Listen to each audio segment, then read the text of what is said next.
Hello. Hello, how you doing? I'm going to talk about this. Jamal Bryant is reprobate. Now, I'm using that as an adjective because in the Bible, it uses reprobate as an adjective. It says he gave him over to a reprobate mind. I'm not using it as a noun. He is a reprobate. I'm using it as an adjective. Um, but he's a reprobate.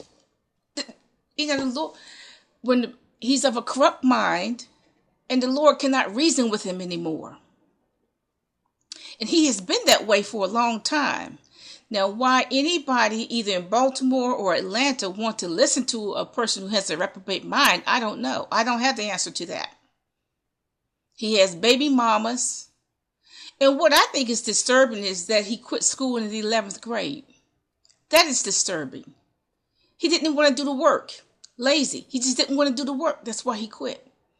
And that surprises me because I've seen some of the dumbest kids with the poorest grades get their high school diploma, particularly in my class. I have seen some of the dumbest kids. So I don't even understand why he was so lazy that he did not want to finish his high school diploma.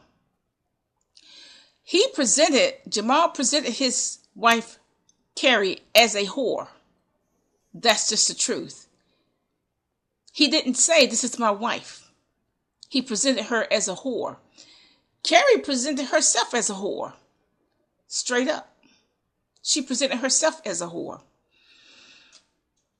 Now, I don't know why men don't understand there is a difference between a church woman and a whore.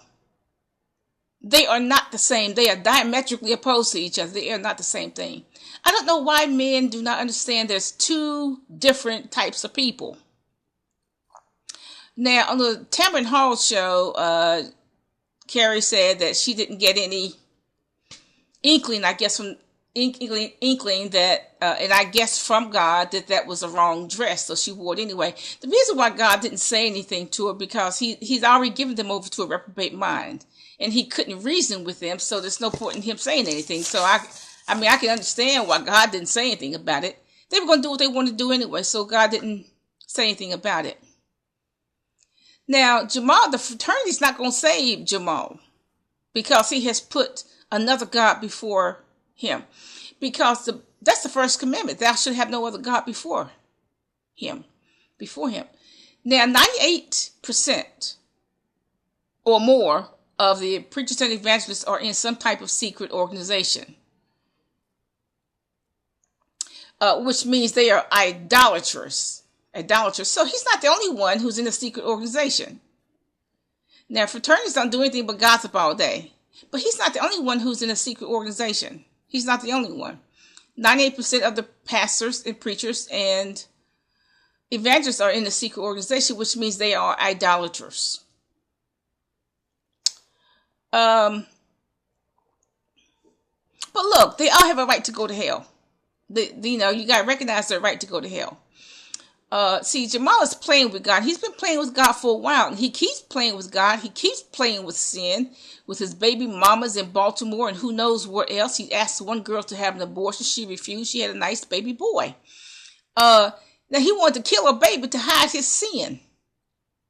But because God hasn't judged him, he keeps committing sin upon sin. He keeps doing that. Now, there are some verses in the Bible that this is one of few that describes Jamal Bryant and his wife. Proverbs 11:2 and 3, chapters 2 and 3. Pride. In comes pride, in comes shame. Both of them are beyond shame. They have absolutely no shame. Perversity of the unfaithful will destroy them. Now, let me say this about tithes and offerings. When God talks about tithes and offerings, he's only talking to the body of Christ. He's not talking to the world. He's not talking to everybody. Why would he ask people who hate the church, therefore hate him? Why would he ask them for money? That doesn't make any sense. T.I. is saying that the church is run like a strip club or something because they ask for money. Look, in defense of the church, They asking the saints for offerings. They're not asking people of the world like T.I. who hate the church for some money. Him and his wife came in there a sinner, and they left a sinner. Okay, they didn't want to give their life to Christ, so God is not even talking to them. God is only talking to the church when he talks about tithes and offerings. He's not talking to the world. Okay, he's not talking to people who are not saved. Okay, Proverbs 11:16. Excuse me. A gracious woman retains honor. She is not a gracious woman because she has not retained any honor. Verse 20. A perverse heart is an abomination to the Lord. So both of them have a perverse heart. As an aside, obviously, Jamal likes hoes. Okay, he don't like those church women. He like those hoes. That's obvious. Okay. Now he said he dated a rapper. Now all the rappers sing about is sex, violence, and money.